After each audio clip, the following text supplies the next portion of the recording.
Welcome to the River City Unlimited podcast by powerlifting coaches with infinite solutions for your problems.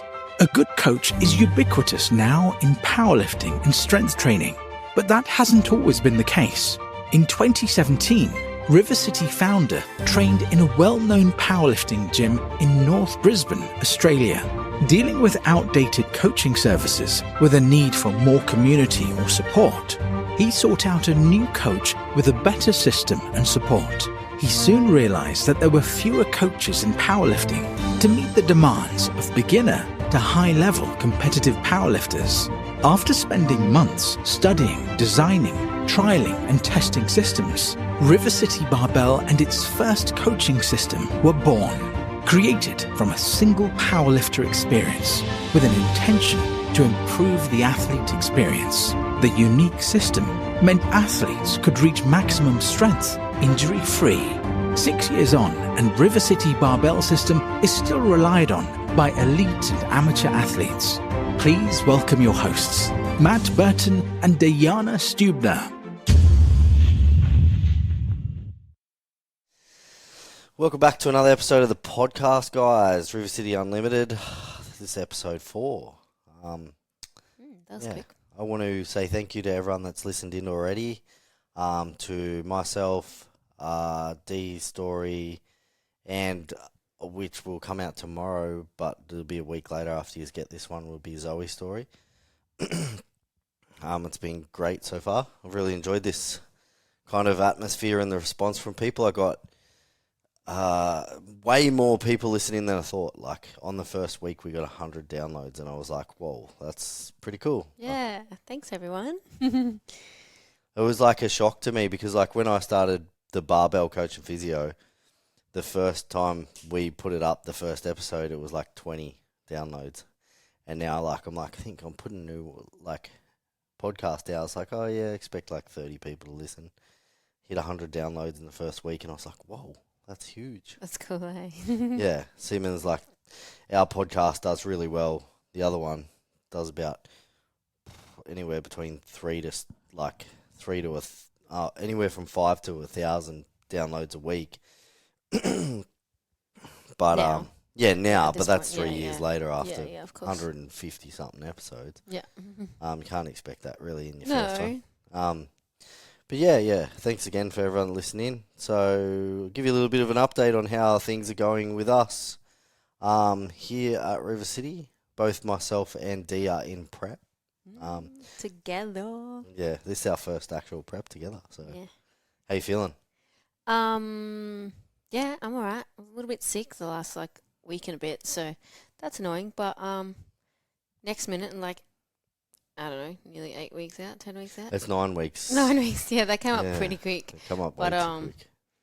yeah, feeling all right. Working into some wraps nowadays, which has been interesting. Sleeve squatter over here is not used to wraps. Oh my god, it's been interesting. Yep. So but new things are good. Just definitely adjusting to those. So that's the main thing. Otherwise, is it weird that I find, when you guys squat in sleeves, that, your sleeved is my wrapped? So, the way you feel about wraps is how I feel about sleeves. So, what?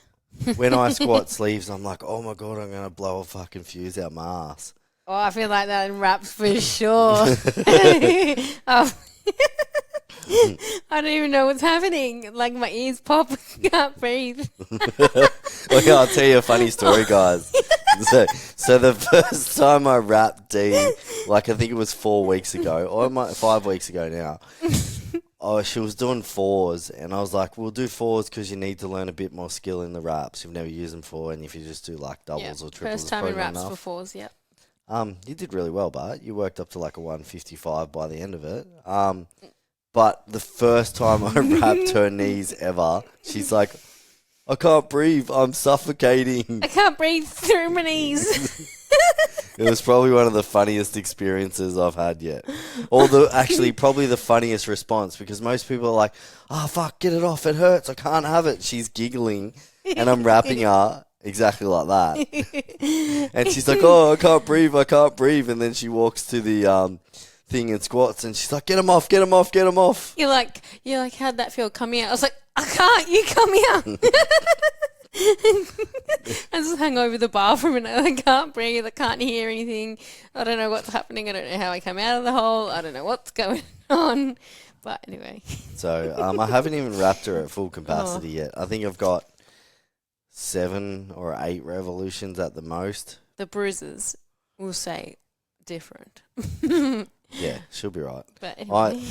I just started wrapping again this week. I'm 9 weeks out as well, obviously. I've been dealing with the abductor tendinopathy the last 10 weeks. Fuck me. Stressful. I almost pulled the pin almost pulled the pin and didn't compete because I didn't like the idea of not being up to like my max capacity at the moment. Like, it's really funny because I had this really good phase at the start of the year where like training was going really well. Hit squat PRs, hit bench PRs, like rep PRs. Then I benched my PR twice. Pretty good as well. Like, they all moved well. Squatted a 230 sleeved like squat. Like I said, nearly blew my arsehole out because I didn't have wraps on. 230 in sleeves, which was a 30. I think it was a 20 kg PB. Like, personally, in sleeves. Because I've never really tested my sleeve. And that's when I said to Will, I was like, "Oh, let's test it. I want to see where we're at."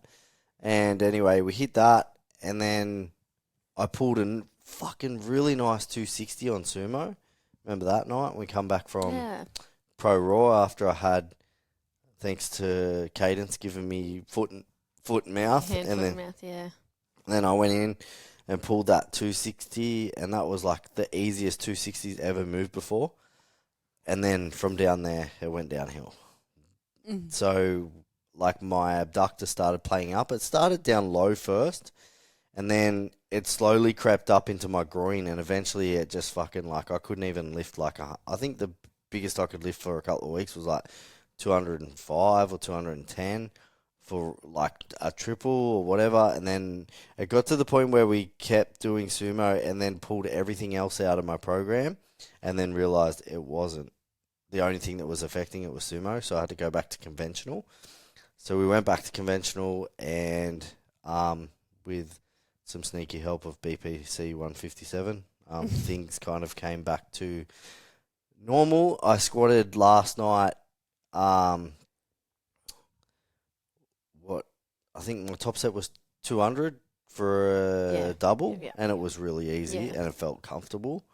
And I did a 190 before that for a double, so we kept it light. And then this week, I'm going to go in and do a nice, I think it's a triple or a double at 200 plus on sumo and see where we're at. So I haven't sumoed in 3 or 4 weeks, and I have no tightness there anymore, no pain, not even when I stretch it. So it's sounding really, really good. Yes, positive thinking. Yeah, and I'm really hoping that it does stay that way because I miss sumo. I don't like conventional. It feels like hell.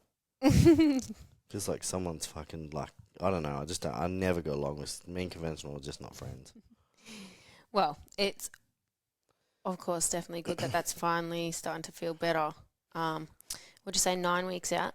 So 9 weeks, good time to start pushing back into those. Yeah, I don't care if we slightly, like, transition back in.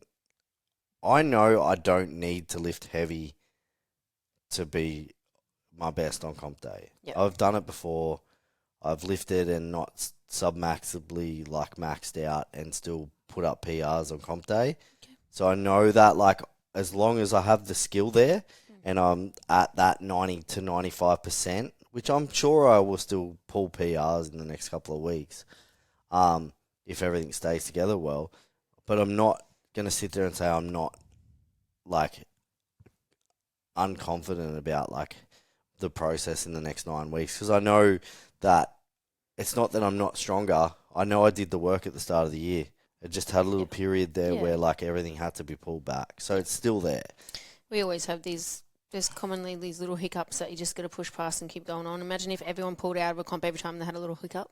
Yeah. I thought it was way more serious than what it was, just because it wouldn't go away. So it was like, It lasted a little longer than you thought. Yeah. Especially because of how much you were paying attention to recovery. Like, Yeah, I was rehabbing it. Yeah, like, that's what I mean, yeah. We were doing everything possible. Yeah. Like, I was getting massage, I was getting needled, I was, like, doing prehab all these prehab yeah. movements. Like, I had a whole prehab program, both from Laura, and then I had one from Will as well. And then on top of that,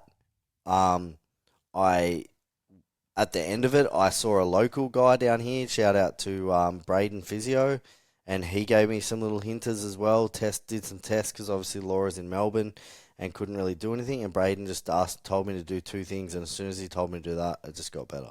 So I actually ran him the other day and thanked him for what he did. Cool. But yeah, obviously not being like tendonitis, but being tendinopathy, it's like where it attaches to the bone gets inflamed. And the only way to fix it is isometrics. Okay. So to get new blood flow in there and get things moving again. So we were just doing like an isometric on the good girl, bad girl. And then another one, I can't remember what the other one was. It was like a banded one, but it helped. And obviously did the work because like now I'm good. But I think also pulling away from that sumo and coming back to conventional for a couple of weeks just really helped that position of not being like forced into where it's inflamed all the time. Take the pressure off. Because the other week I obviously got a bit like, I'm sick of doing conventional, so I just did a couple of 120s at like on sumo. 220s? Nah, 120. Oh. I just pulled 120 for like, I think it was like just a couple of reps just to see how it felt. Because like I couldn't even lift like 120 and I felt like pain and tightness there. So the other week I didn't get nothing. So I'm like, maybe we are back to normal. But we're also playing around with a new technique as well. So like it'll be more quad dominant, less hingy, less hips back, more kind of like legs wider. So see how we go. Sounds good. But are you excited for prep? Excited for prep, excited for comp. Yeah. Always just looking for, excited for the big picture. Always. I hate, so like today's topic, obviously we're going to talk about being a beginner lifter and all the things to do with that. But before that, what is your favourite part of a prep, like from 12 weeks out? My favourite part. Jeez. I like when it starts to get heavy. That's fun. Yeah. I don't really know my favourite part. I just love all the process, to be honest. And I know that sounds like cliche or whatnot, but like, I don't know. I like training. I like seeing all the little progress in everything along the way. Like whether it's something just moved better than before. Just, I don't know exactly. It's like the things all the way up. I don't know. I just like pushing and, feeling like you gave it all in your sessions. Yeah, love it all, to be honest. What about you? I hate anywhere from 5 weeks such a twist. I'm just like, yeah, I love all the stuff. He's like, I just hate it. I hate anywhere from 5 weeks out, and then just because of fatigue, like, yeah. Because the thing is, you'd know as well because you're a business owner. It was so much easier when I like work for someone to just like, drag my feet around work and just be like, I don't know if I can be here. But now I run a business, got employees, got content to create, got people to look after. And I get up in the morning, I'm fucking sore, and I sit down all day, and I go, I'm fucking sore, and I'm tired, and I'm like, fuck, man. Like, so it's a lot harder as a coach now to prep than it was when I used to work as a tradie. Of like being sore and being able to pick things up and just be like, fuck, this sucks, I just want to go home and sleep. Yeah, cool. But now it's like I can't just drag my feet around anymore because now I've got to actually have responsibility in my actions because of who and what I do, Yeah. So, no, I get that. Like, if you talk about what you hate, because you asked me what I liked, but if you hate, like, I mean, not hate, but like, towards that top end of a prep, of course, I think about roughly 3 weeks out, a lot of fatigue comes into there. Things are heavy, and if at work I'm like busier, especially on my Saturdays, and I'm constantly got my arms up like this. Yeah. And then that reflects through my like squat pressures and bench, like a few things fall into place around that type of time frame, in the sense of like uncomfortability in a prep time. But if we want to talk about something I love, and it wouldn't be like, I don't like prep. Like, I hate prep. I like hypertrophy. I like doing volume, all that type of stuff, because I just like getting juicy and jacked and getting a pump and just like really pushing like myself to mental fatigue with like exercise. I hate 10 weeks out. Like, it's always been that way, but the hate is a love-hate, because that hate for me is like challenging myself to be in a really uncomfortable position for 10 weeks to get an outcome at the end of it, and it's made me a stronger human today. So that's why I still compete. It's got nothing to do with like, of course I want bigger numbers, whatever, but it comes down to challenging myself once a year for 10 weeks to hate myself doing something I hate in that peak, to come out with an outcome that's taken hard work to get there. So it's not that I hate it, but it's a love-hate relationship. But what I love is when you go to comp and you hit your openers and you're like, fuck yeah, that move's sick. But then you hit your seconds and you're like, what the fuck? That moved like shit like 3 weeks ago. Yeah, you know what I mean? And I'm like, you never expect it. Like, I always expect my second squat to be hard. Yeah. And then I hit it. Like, the last two comps I've hit, I think I hit 270 last on my second. And I was like, holy fuck, that moved quick. Like, and then I hit 277 for my third. But same as my bench, man. Like, I've never been good at bench. And then last comp, I hit 160 for my second bench, and it flew up. And I was like, whoa, that was so heavy. Like, just little things like that you really don't expect. That's obviously in a good prep. But that's one thing I love. It's just your expectation sometimes is so much lower, and then you exceed that, and you're like, fuck, I'm so strong today, because all that fatigue's gone. You haven't worked as much. You haven't done as much like work that week, or you've minimized what you've had to do, and all that fatigue's gone, and now you can truly express that strength. Yeah, I like to think of it as there's like magic in the end of prep, pre-comp deload, that little few days, there's like magic in there that happens, and then you come out like smashing it on the day. Yeah. That's my favourite part, and that you could say that's the end of the process and like on comp day, but I don't like prep. Like, peaking for me is like just so hard. Like, I hate it. Like, mentally, because not only like it for me as a person who has ADHD too, like, it affects. I wake up in the morning and feel like shit anyway, every day. It doesn't matter what day it is. Luckily, we got a coffee machine today. So, but, in a minute, I'll tell you guys a story. But, like, I wake up in the morning and I'm, like, literally exhausted already. So, like, adding on the top of that, like, a prep, like, I wake up in the morning and it's like, do I have to get out of bed? But I have to. So, it's just a lot harder for me. But then, like, it's funny. Like, I'll go to the gym and train at night, and I'll be like, yeah. And then I come home tweaking because gym is my dopamine hit. And I'm like, can't go to sleep because I'm tweaking because I've just got my first bit of dopamine for the day because I did what I love. And then it's like 12 o'clock, and I'm like, go to sleep now. And then, you know what I mean? So, like, it's kind of, I wish I could train in the morning, but I just don't get the same result, or I can't push as hard in the morning. Yeah. But on that note too. So, a little funny story about me and Dee is like we have these habits of going to stores like Bunnings and Kmart and shopping and being like, oh, let's go buy one thing, and then we come home with the one thing we wanted, but 30 other things that we didn't need. So tonight we went shopping and we're getting a roast to cook for meal prep tomorrow. And I was like, let's go get a roast. Somehow we ended up with a coffee machine. And it made it into the trolley before the roast. Yeah. And then we almost forgot the roast because we were too like focused on getting. Machine, we need the pods. We need like the freaking cups. So yeah, But that coffee machine had been waiting for us for a long time. It was meant to be yeah, we're staring at you. for weeks. I think for weeks you were staring at it. Maybe. But anyway, I don't know. Yeah, like last time we went to Bunnings, I think we went. What did we go to Bunnings for? We went for Bunnings for something. I think it was for like weed killer, and we came home with a fire pit. Did we still get weed Yeah, killer? we got weed killer, but we came home with a fire pit.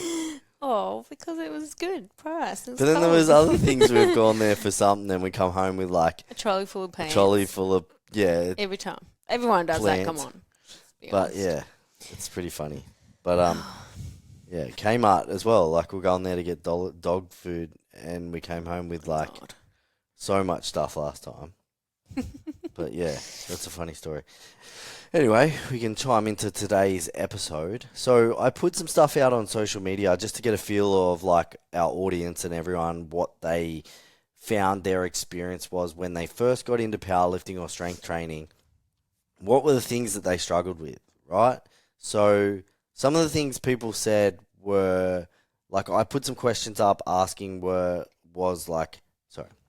I put some questions up asking people like what they struggled with. Like, did they struggle with finding a gym, finding a coach, finding a group of people, or like just where they could fit in and that type of stuff. And a lot of people responded with like trying to find the right gym.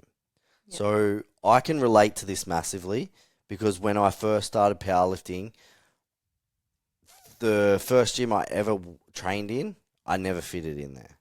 And it was just like I was there because it was the biggest gym in Brisbane, you know, powerlifting, well known, ran all the competitions. It was just easy to be there. But it can be hard to find a gym. Like you're on the other end of the spectrum where like you found a really good gym straight off down in Melbourne. In the sense of powerlifting, yes, I did. Yeah. Yeah. So like you had a good community and a really Yeah. good gym in the first time you were in. What was your experience there? Do you want to talk a little bit about that? Yeah, so when I first come into powerlifting, I basically just heard some people talk about it at the local gym I was at up here just before I moved to Melbourne, and I thought to myself, yep, that's what I want to do. And as soon as I moved to Melbourne, I just told myself, I'm just going to go. The first gym I sign up to is going to be a powerlifting gym. I just looked up the closest one to me, which happened to be Strength HQ, which Yep. is owned by Robbie and Emma Smith. And I went there, signed up there, literally didn't look or do anything else. I hadn't seen anything else to do with powerlifting at all. I just went there, got involved with that. That was Robbie was already involved with APL because John Gabriel had not long brought it back up, started bringing it back up. So I've jumped in with them straight away in the comeback of APL. And yeah, I was with Robbie for 5 years, and that was my first steps in powerlifting. And super awesome people, super awesome community straight away. Met some really awesome people there. Great gym down there. Met lots of other cool coaches. Yeah, definitely a really positive, great experience. So I didn't realize, I guess, maybe how lucky I have been in that sense. I didn't, haven't experienced that little bit of a struggle trying to find the right fit in that sense. That worked out really well for me, so I'm pretty lucky with that. So the second gym I was in, I feel like it was a little bit like that. So I trained out of, I'm not going to mention the first gym, but most people know who it is. I just don't want to be that guy. But the first gym I trained out of obviously was one of the biggest gyms in Brizzy, and I don't know, just like found it to be an environment that wasn't very healthy for like me as a person. Could have been me, could have been them, could have been whatever, but yeah, like, I was going through a lot of stuff in my life then, but also no one there helped me, so I could put it at whoever, whatever. Yep. But the second gym that I was in was Hold Your Own on the Gold Coast. I think I mentioned this in my story. Nathan Wallace, like a bodybuilder, used to own that, but he also powerlifted as well, and he was a natural powerlifter. And he was fucking really awesome. Like, it was a really good community. But I just fell into that gym because there was the only other gym was Zero on Gold Coast, and at that point, Zero was at the other end of the Gold Coast, and I was down like Burleigh End. Yep. So like it was just easy to go to Hold Your Own.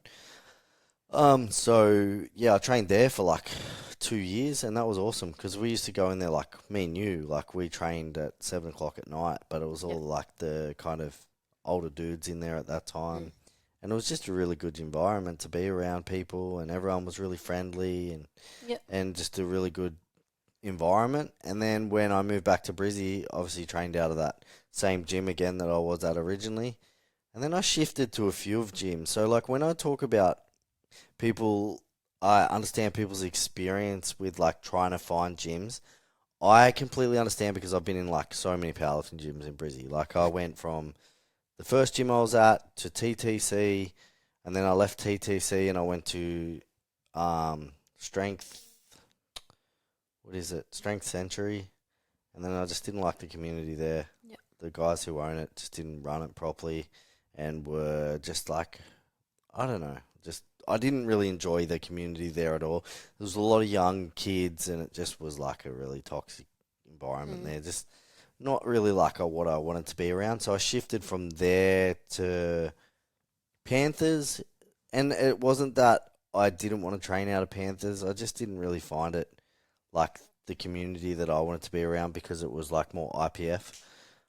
So then I like shifted from there to, I think that's when I moved up here and I started training out of Worlds.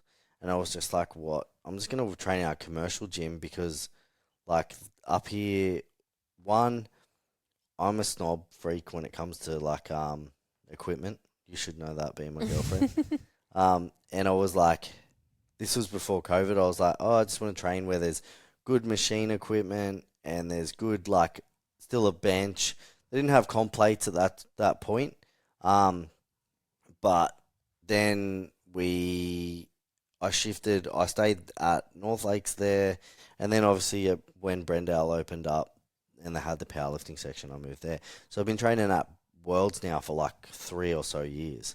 Oh, yeah. In between COVID, Yep. training out of my garage and whatnot. But I lie there, Mum. I was at Iron House for 2 years because I worked there, which that community was like wasn't bad back then. That was when Dave still worked there before Platform Strong moved into his new premises. But yeah, like we had a pretty good community there where we used to train.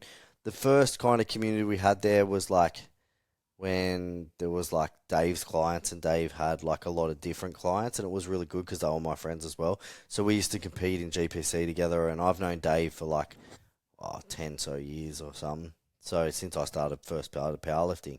And so like I got along, we had a really good community of people in there, and we used to train, we all used to squat together and that type of stuff.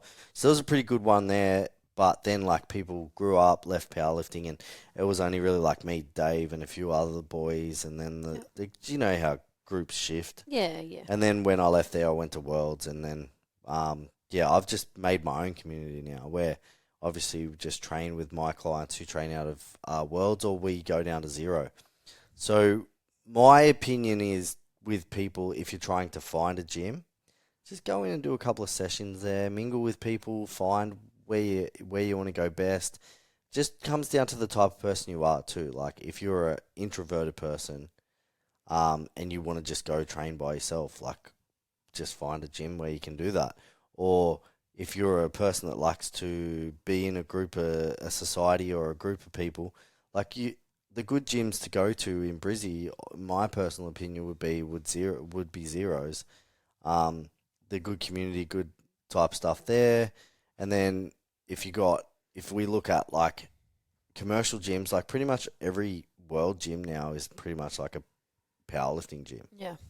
There's only one that I know in Brizzy that doesn't have like powerlifting equipment.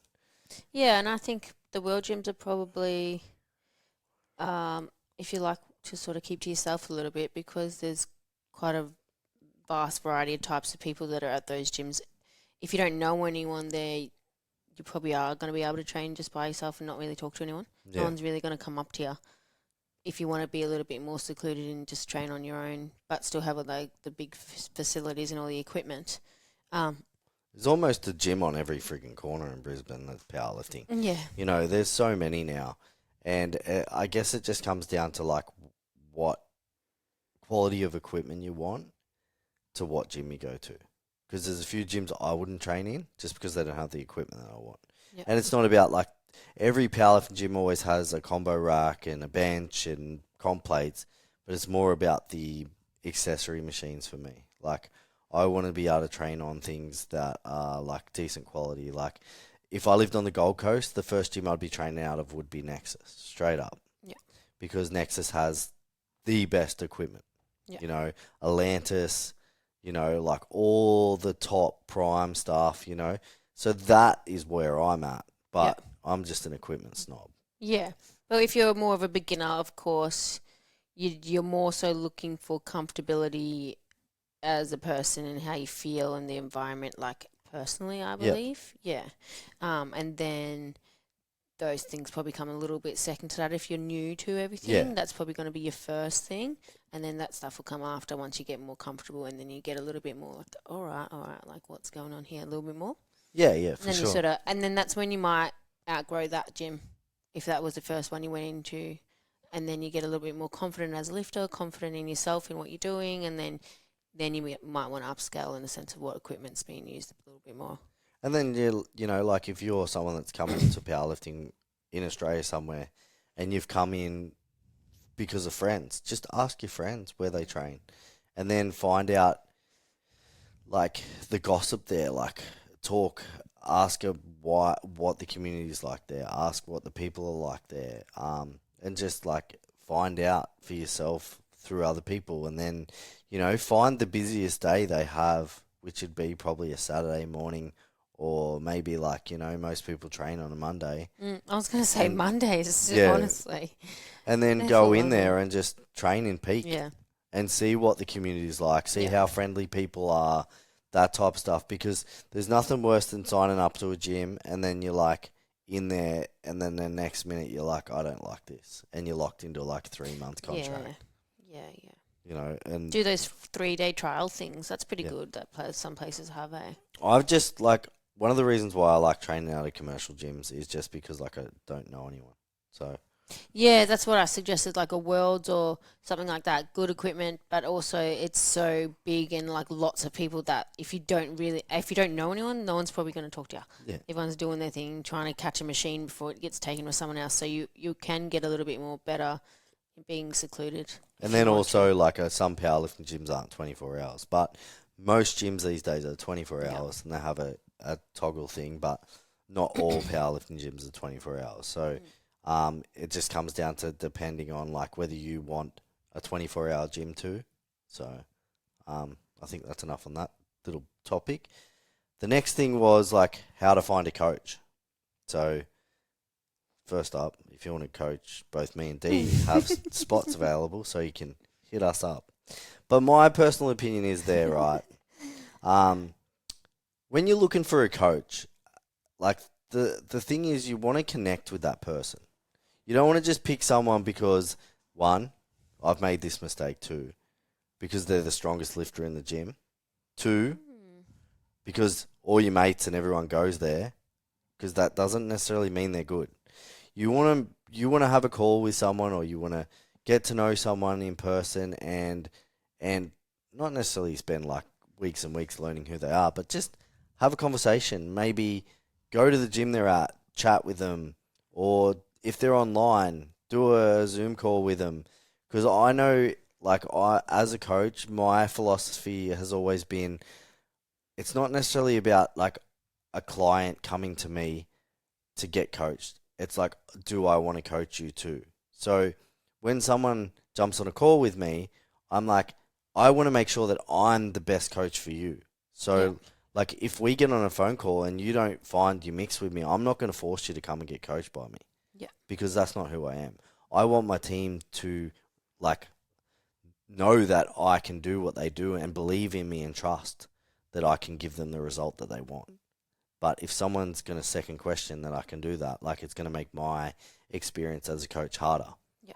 So, like, when I get on the phone with people, I show people what I do, I talk about what I do, I ask them about themselves, what their goals, what they can do, as long as it aligns with what I can do for them and they agree that they think that I'm the right coach for them, cool. We have a perfect relationship. And then we we build that relationship by communication and going through the things that we need to do, like week to week, whether it's week to week or monthly. You know, we communicate and we really work on the things that need to be done. Because, like, I think at the end of the day, with a coach, people always pick the biggest guy in the gym. Well, it used to be like that a lot. And I know that when I first became a powerlifter, I used to get coached by someone, and then I shifted to a second coach. And the reason I picked them is because they had the biggest bench. And I was like 3 months into my experience, and I dead set was regretting it. Gotta learn the hard way. Yeah, I did. I learned the hard way, very hard way. And that was my coach before I met Will. And then I actually had a falling out with him, and then I shifted to Will. But so what made you choose Will? So I had 2 friends that were coached by him at the time, and Shane was one of them from Sydney. Shout out Shane. Shane was fucking strong, man. Like, really, really strong. Like, I wish he still powerlifted. But he squatted, I think he squatted 370 kilos at like 110.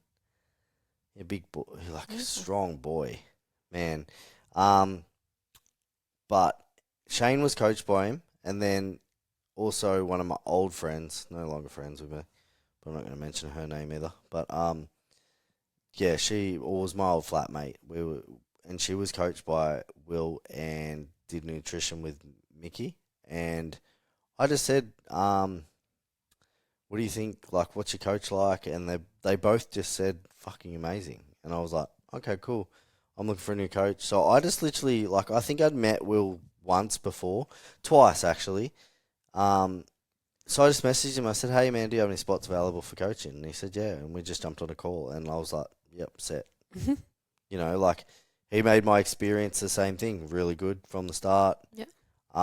And just really connected with him, and he always really made the effort to... One thing that I really liked about Will from the start was whenever I messaged him, he wrote back, like, literally within an hour.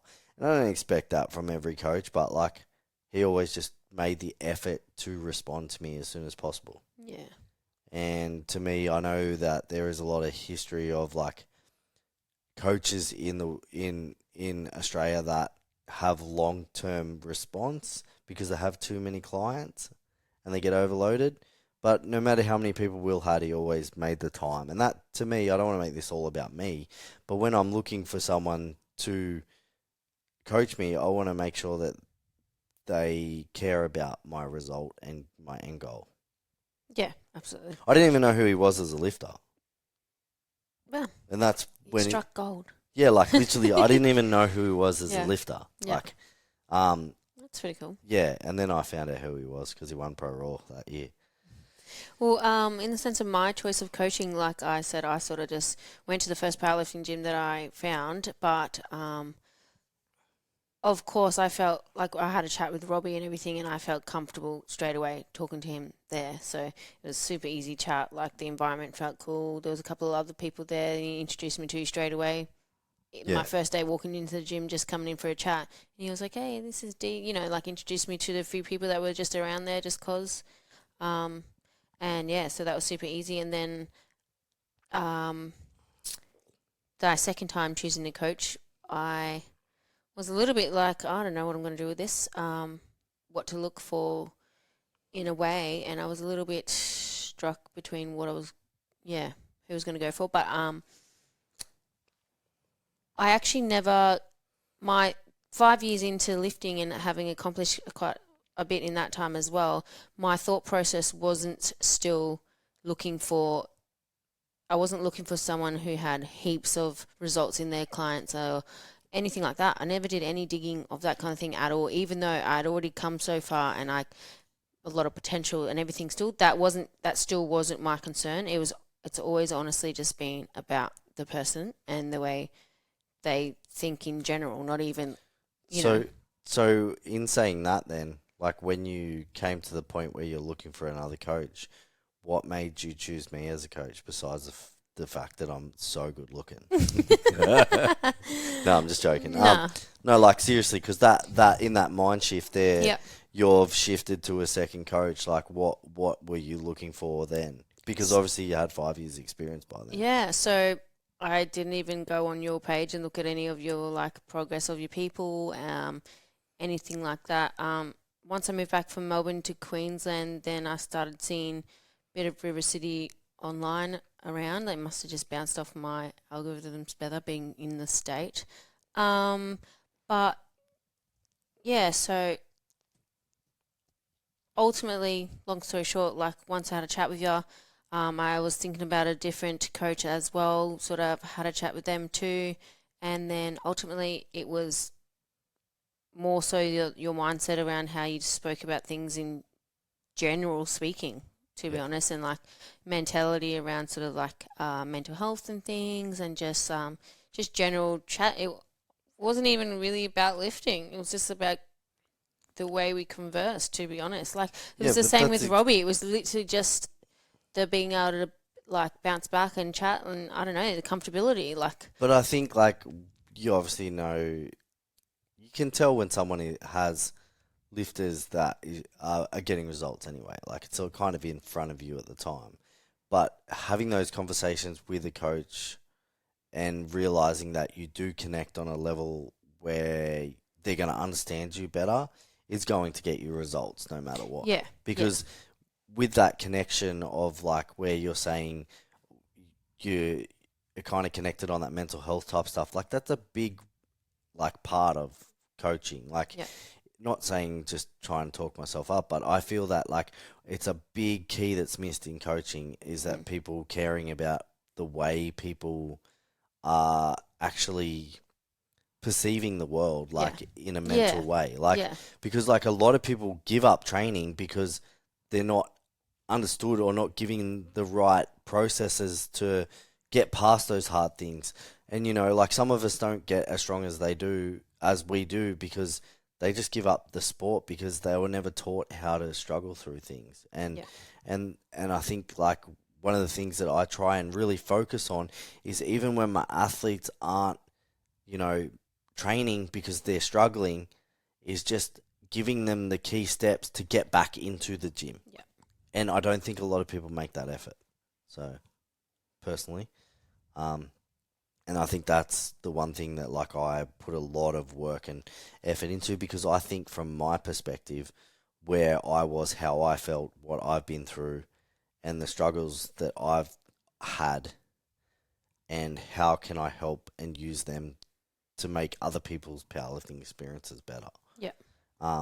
So yeah, that's a good point. I like the fact that you said that because, you know, like I'm similar. You know, Will does the same thing for me. Like for example, last week, like I had a bit of a rough week, didn't train at all. You know, one was we got tattooed on Tuesday. 2 was work's been hectic because we've got a heap of things coming out at River City soon, and I guess like you were sick, so we weren't going to the gym. Yeah. The kids' situation got shifted, and we're now on 7 days off with routine thrown out for me. And then all Will did was support me. Like I was like, I wrote him a big paragraph message, and I'm like, look, you know, this is what's happened. This is why I haven't. I'm sorry. I'll do better next week, whatever. And he's like, don't apologize to me. Just, you know, what can we do to make your experience better? Can we drop your RPEs back? Can we do this? Yeah. And that's a part of communication with Working your coach. with the understanding that life happens around it. Yeah. I know that Will's big on that sort of stuff too, which is also really good and a really good way to approach coaching for clients as well. Like, understand that you're a human first and then a powerlifter, you know, and you've got to accommodate those other things first and work in the powerlifting in there and make it all work the best you can. Yeah, yeah. And that's where you look at where you're talking about, like, just connecting with someone. And I find when you have that connection with someone, as soon as you reach that part where it kind of feels like a friend relationship, you open up a little bit more. So when you do dumb shit, you're like, oh, sorry, I did this wrong. Yeah. You don't be like, I've got to hide this from my coach because I'm worried that he'll judge me. Yeah, makes it, I think be that's more transparent, a bit more full, like, I think in some ways, sometimes your coach in powerlifting, like, ends up being somewhat of like a life coach in a way. Like I definitely felt that with Robbie. So I was with him for 5 years, so that was a long time, and like there was lots of things, but also learning more discipline and all that sort of stuff within the sport in general reflects into your life. But like I find that yeah, they can end up being somewhat of a life coach in some ways as well. So in the sense of being really personable, I think that makes an important like part of it all as well. Well, it comes down to too, like individual programming as well. Like Yeah. a part of individual programming is individualized programming is kind of like individualizing the way you approach people, because every person is individual. Yeah, for sure. Because like at the end of the day, if you have like a tunnel vision and you're like, all right, everyone's got to do this and you can't go outside of that, it's just like everything else in life. If you're a person that's outside of that tunnel, you're just going to fall in the shadows. Yeah. Yep. And I think that's, a good way to end that part about finding a coach. Mm-hmm. The next part we spoke about was finding a competition. So for my experience, I just threw myself in a novice comp. I'm the type of person that just like doesn't think and just does things. So I was like, been powerlifting like 3 months, and I was like, all right, where's the first competition? Yep, no worries. There, TTC, I'll be there. So, and I had like, to add note to that, I had the best time of my life, and that day struck like so many things in my head to be like, this is going to be like a lifetime thing. Yeah, from like, and I don't think I've heard anyone say they haven't had the same experience there, because like I went in and I remember to this day, and I still talk to like 2 people from that novice competition. To this day, I still talk to them. And that's where I met my good mate Matt Ward, RIP. That competition. So, and then I went in there, and I remember I was fucking shitting myself. And I went into the comp, and everyone was the same. We were all the same, scared as fucking shit. But there was like everyone sniffing salts, slapping each other, hyping each other up. Like, had the best time of my life. And I remember walking out of there afterwards, and I didn't even, like, I pulled my first 200 kilo deadlift. I squatted 160 in sleeves. 160 or 180. And then I benched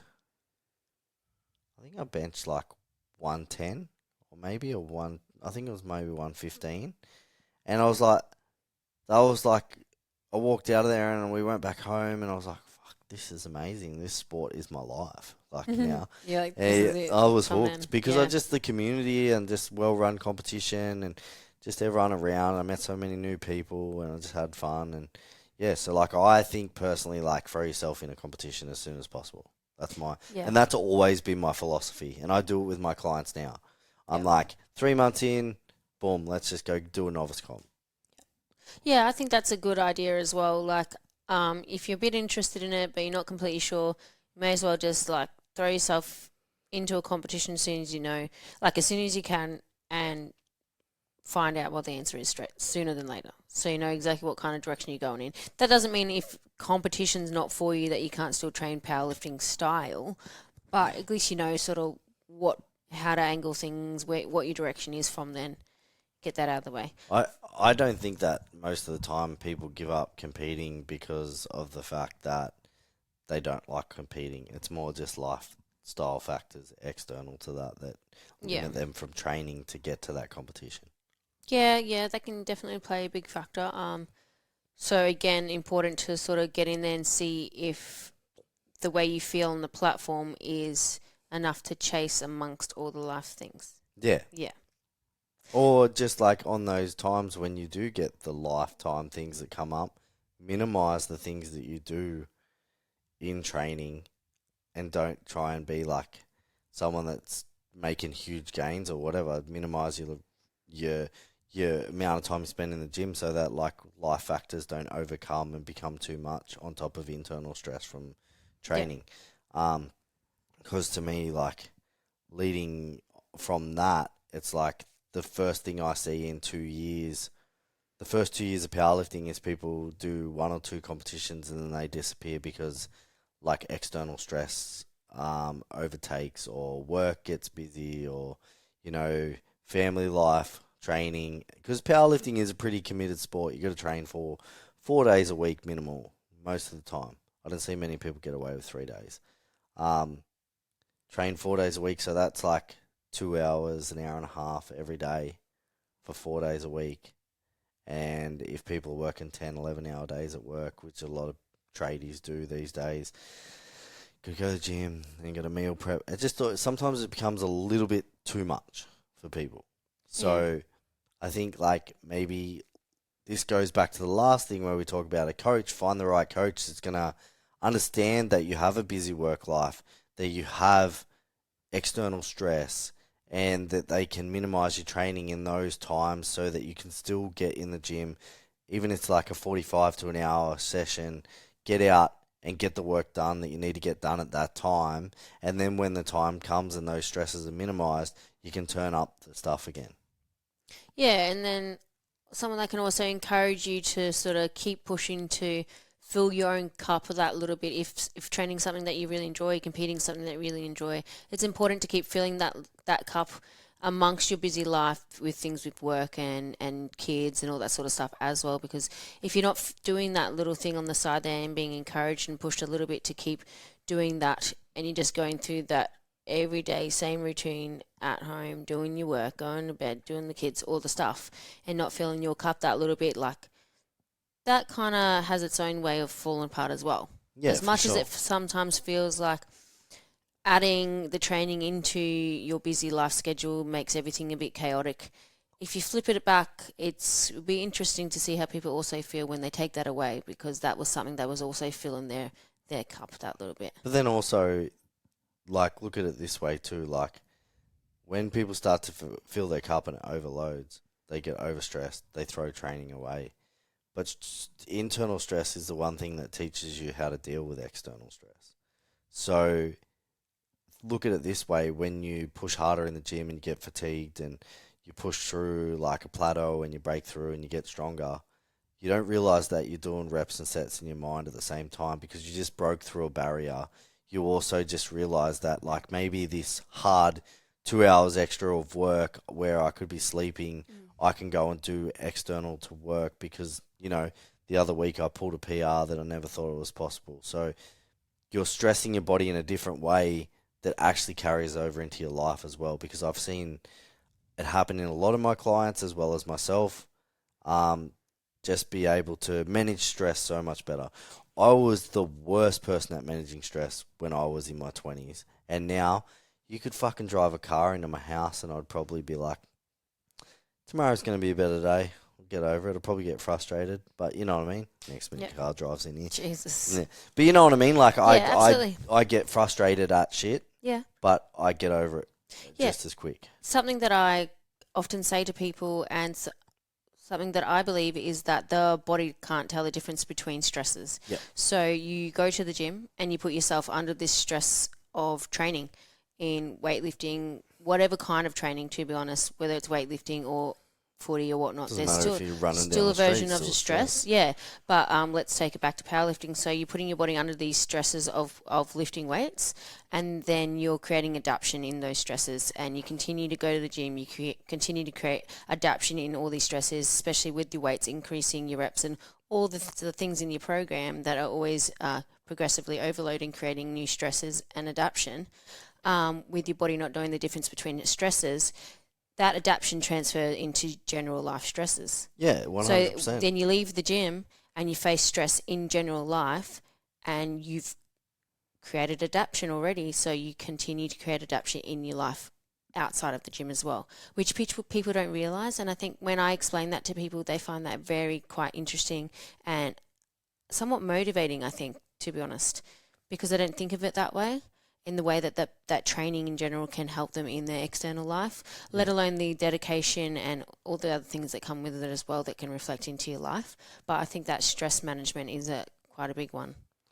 I think like one thing that powerlifting taught me was like that from about that type of stuff, right, is like there's an A and there's a B, right?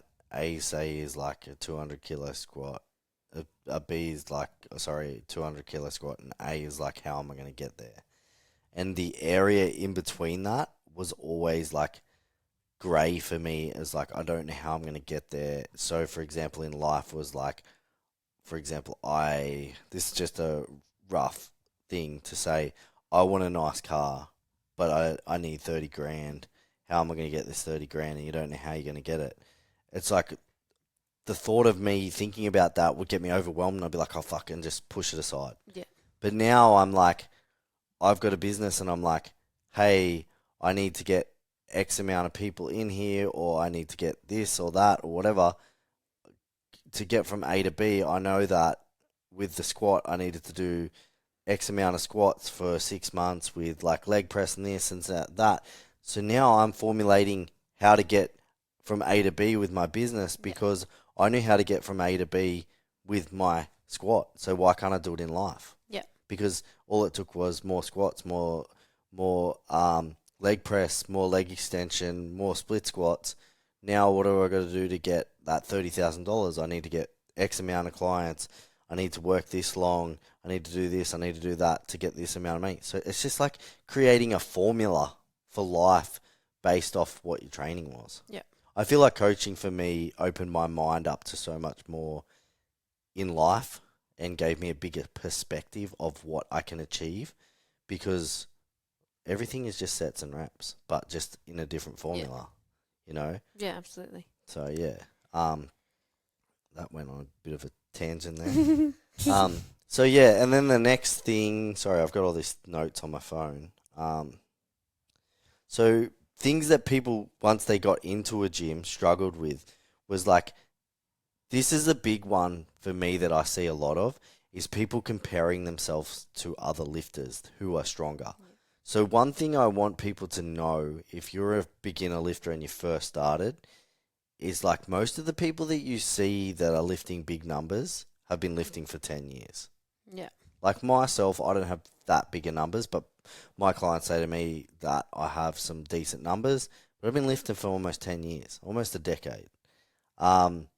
But people like who have like 300 plus kilo deadlift and squat, most of them have been lifting like for 10 plus years. So you can't really compare yourself to someone who is way stronger. And of course, there's always going to be a genetic freak that like in 4 years' time, 3 years' time, got stronger than anybody else on earth. But you can't compare yourself to them because they're genetically gifted. I am guilty of this. I used to do this a lot when I was younger. But all you need to know is that every year you just need to chip away a little bit more, and then every year, and then one day you'll wake up and you'll be like, fuck, I'm at the top of my weight class. Yeah, absolutely. And it comes around kind of faster than you think it's going to once you stop comparing yourself to the other people. But one thing people also do is like look at those big strong lifters and think they're lifting like this. So if I lift like that, that's how I'm going to be as strong. Yeah, that's a good topic to bring up and they are 10 years deep into training and they're lifting like that because of that. When then this person looking in is 12 months, 24 months in, and they think, well, he deadlifts with a big rounded back or something. Yeah. And that I can do that then. You know, and they've got no sort of development in one of the ones I see in young lifters is like, John Hack does all SBD, so why can't I just do all SBD? Yeah. And it's like, that program's not necessarily going to get you, it'll get you strong, but you're probably going to break after X amount of time because you're not John Hack. John Hack's a freak. Yeah. He's like absolute freak, and he can SBD, same as Jamal Brown. Yeah. They can SBD all year round, no problems at all. But like, you know, not everybody's going to be able to do SBD all year round, and that's a factor that people need to realize. So like comparing yourself to other people who are like pro or elite lifters, or you know, is going to be really, really like, it's going to actually put you backwards eventually. It would definitely be looked at as a setback if your perspective around your views on them is too high of a comparison against yourself. If you look at them as motivation as to something that you will strive to be and like one day type of thing, and you really keep them in that sort of light, that's of course going to be a much better perspective to have. But if you kind of like, I've been in this for 2 years now, why aren't I like that? Yeah. Well, that's going to be the hardest thing sort out. And I think a thing is too that people should do is set realistic goals.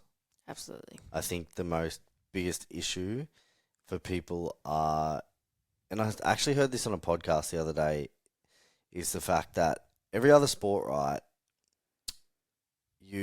I think it was Thomas talking about it on Zero. It's like every other sport, right, you consistently do a lot more stuff and frequently. So, for example, you play football all the time, you play footy like more frequently, you're doing the same skill all over and over again. But we put in like 12 months into a competition most of the time. So we're doing the same thing over and over and over again, but we don't get to express that top-end skill unless it's like once a year, maybe once or twice a year, unless you compete like 4 times a year, which a lot of people don't do. Don't do that. It's probably not good for you. But you don't really get to express that one skill. So people set unrealistic goals because they don't get to express that skill so often. So they're like, oh, cool, my squat's currently like 150. I'm going to squat 220 at the end of the year. You know what I mean? Yeah. So like they set these unrealistic goals because of the fact that they don't realize that actually takes like a lot longer than you think to get there. Yeah. And you know what? That can stem into being like good, having and making sure you got a good coach up your sleeve as well to sort of, not to burst your bubble with that, but to break that down for you and help you put that into more of a realistic perspective and chip away at those goals in a better, for sure, in a better way. The next one was how to navigate fact from fiction off the internet information. So this will come down to your coach too, and you can normally filter through like most of the shit on social media or Facebook or whatever. Just really take most things with a grain of salt. That's all I can say. If you have a coach, and you have an idea about something that you might want to do, it's kind of just communicate with your coach. It comes back to the start of it. Having a good coach who you communicate with, and if you want to trial something and your coach probably thinks it's all right, go for it. But if your coach is someone that you trust and he says, nah, that's probably not going to work for you, he's probably telling you for a reason. So you could go and do it and put your progress backwards because it's not going to work, and he already probably realizes that and he's probably trying to make you move forward. Or you can or you can listen to them and keep progressing forward. Yeah. So that's all I think it comes down to, because there's so much shit on the internet and everyone has their own opinion. And what I like to say is that nobody's wrong, but everyone's opinion's based off their experience. Yeah. So how you experience something might be way different to the way I experience it, so it might not work for me. Yeah, absolutely. Yeah. So that just comes down to who you are and how you experience things. So for example, someone might be able to do really, really high volume because they respond really well and they're fit, but then you give it to me and I die in the ass because I'm no good at it. Yeah. You know what I mean? So it's just that comes back into individual programming and that type of stuff as well. And then if you look at having a coach that just wants to explain things to you, if you're paying someone money and you bring something to them and they tell you that it's not good enough, why are you fucking paying them money? Yeah. But definitely important. Just go and ask someone that knows a bit more than your coach. Or do some research. Everything's fucking on YouTube. You find but that's sort of like trying to sift out the facts and the fiction from the internet. Yeah, but I think it's easier to ask someone that's right into it and they can simplify it a little bit more for you directly, rather than still being left with a little bit more skewed things that are all over the internet, you know? Yeah, just like hip thrust will fix your deadlift lockout. Yeah. But no question is a silly question, It's all worth asking if it's playing in your mind and you see something online that you think, oh, based on what I know of how I lift and how I feel, that looks like that will probably work for me. Just ask your coach. Yeah. See what they think, and you might get an answer like, yeah, give that a go. That will work for you. You're right on that train of thought. Or, your coach will explain to you, acknowledge your thought process around that, but also explain to you why that's probably not going to work for you, or maybe not yet. But that's like me. I switched to flat feet recently, and I was like, I'm going to go flat feet. And my coach was like, yep, no worries. Do this, do that. And he supported it because he knew that my bench was already moving and looked better. So, if it wasn't going to fit me, probably would have said, nah, I think you're better in your other position. Yeah. So, For sure. it comes down to that. And then one more.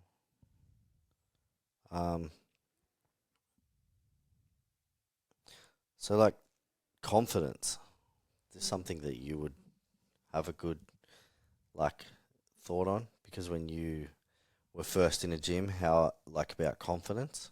Yeah, so if you take it back, this, for me personally, this is more about before I started powerlifting, but when I was starting my weight loss journey good few years ago now, I think I started when I was 19 and I was 120 kilo body weight. So I would, try to get to the gym, and I signed up to gyms, and I signed up to 3 different gyms over 3 years, paying for them. I think I mentioned this in my story a bit, maybe. Paying for them and never going because I didn't have the confidence. I had absolutely zero confidence and self-esteem, and I was waiting for my friends to come with me to go. And I guess that also reflects in the sense of choosing the right gym in one way too, but just not powerlifting specific. But what ended up being the right gym for me, which then was able to be the path to growing my confidence, was a girls-only gym. I tried 3 other gyms. I never went. I couldn't go without someone coming with me. I was very shy and embarrassed and just thought I had no right being there. But going to the women's only gym seemed to be the right choice for me. And then my confidence slowly grew from there. But, it just took trial and error. But then also, confidence comes from putting yourself in a place that you're uncomfortable. Yeah, absolutely. Because, if change doesn't happen in the comfort zone. I just had to keep pushing those barriers and just realize how much I wanted it as well. Sometimes, you temporarily put yourself in a place that's safer. Yeah. But always know that you're going to have way more growth when you go somewhere that's uncomfortable. Yeah. Push that. So if you do struggle with confidence, maybe find someone that can go to the gym with you, but don't always rely on someone because not everyone's reliable. You know what I mean? Yes. And there's going to be times when you're not going.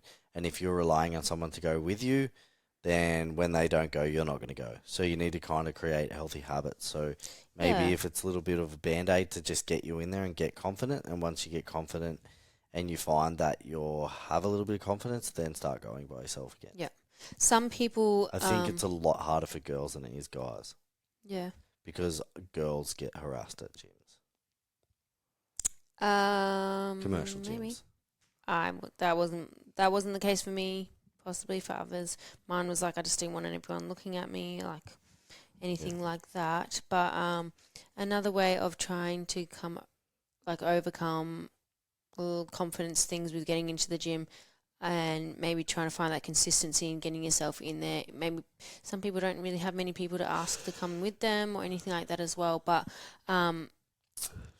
creating something where you have to show up can make you show up and push past that comfort zone. But then, so if you find a personal trainer and you lock yourself into an appointment and that's booked, often personal trainers these days you have to pay before. It's set up so you have to pay 24. You have 24. If you don't cancel within 24 hours, there's payment plans in play now. So it's paid, it's booked, it's ready. Someone's there waiting for you. That makes people get up and show up because they don't want to disappoint. So that can also push past your confidence, your comfort zone, and get you there, and then your confidence will start to build as well because you're getting in the zone, getting out there. I think that a good thing is too with that is if you find a coach, whether it's a powerlifting gym or a normal commercial gym, and you do get a coach, you can rock up to the gym and they can show you around the gym to make you have a bit more confidence. Yeah, yeah. Because they know you and they're familiar with the area. You know. Yeah, it definitely is a little bit overwhelming to go into a gym and feel like you're like fluffing around looking at trying to see like, oh, what's this and where's this and this. To be honest, I even feel that to this day. I know exactly what I'm doing, but if I go to a new gym, I don't know where the stuff is. I feel like day one amateur straight up. No, Besides like the squat, the bench, and the the deadlifts, when I'm looking where all the stuff is, I feel like I'm just wandering on like a lost chicken, So I'm like a kid at Charlie's Chocolate Factory. I'm like, fucking yeah, this is no, sick. I'm just like lost. I'm like, where is all this stuff? Like, I'll just keep squatting. But yeah, so. Then another thing was just having patience and trusting the process. Yeah. So like when you start as a beginner, we can all get a bit excited and we want to 1 RM all the time, and you got to build foundation before you like go and stack bricks on it. You know what I mean? Yeah. You can't build a house unless you build a concrete slab. This is true. So look at it this way, like our sets and reps in like hypertrophy is building our concrete slab. So if you want to build a strong foundation to hold strength, you need to have a strong base. So to do that, we need to do the sets and reps in volume for like X amount of time to build strength, so then we can withstand force when we're driving up and down and hold stable positions. Because if we don't have that strong foundation, everything's just going to fall to shit. Yeah. Yes, trust the process is a big one. And patience is key, definitely. So, like you said, building those foundations, keep building on that, and then get to the platform. Yeah.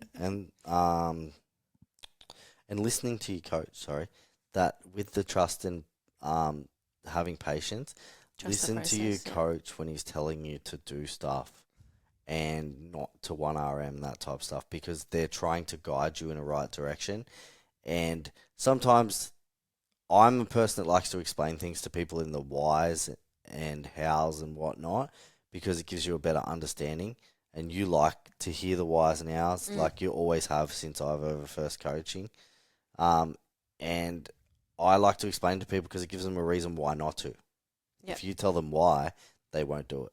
But a lot of the people in our group know not to 1 RM because it's just going to create more fatigue, which is probably going to fuck them up for their mesocycle, which is going to make them get less progress, which is going to make them get a deload earlier probably, and then next minute they're fucking wasted 2 extra weeks on we could have pushed out, Yep. Unless you're Justin, but yeah, Justin's okay. Just 1 RM's fucking benched. He benched 190 the other week, just not even telling me. But we're here to talk about Justin another day. But yeah, so other than that, I think that was our last thing. And yeah, that was our first episode about when you first come into being a powerlifter or into strength training. Thanks, guys, for listening in. Thank you. Good chat. Yeah. Bye. Thank you for listening in to the River City Unlimited podcast. To hear future episodes, please subscribe to our podcast. And we would really appreciate it if you shared the podcast on your social media story and tagged River City Barbell. If you could also head over and give us a 5-star review on Apple Podcast and Spotify, that would be really appreciated. For all coaching inquiries, please go to the link in our show notes or head over to our social media at rivercitybarbell.aus on Instagram or River City Barbell on Facebook. Thanks for tuning into the episodes, and I hope you enjoy future episodes.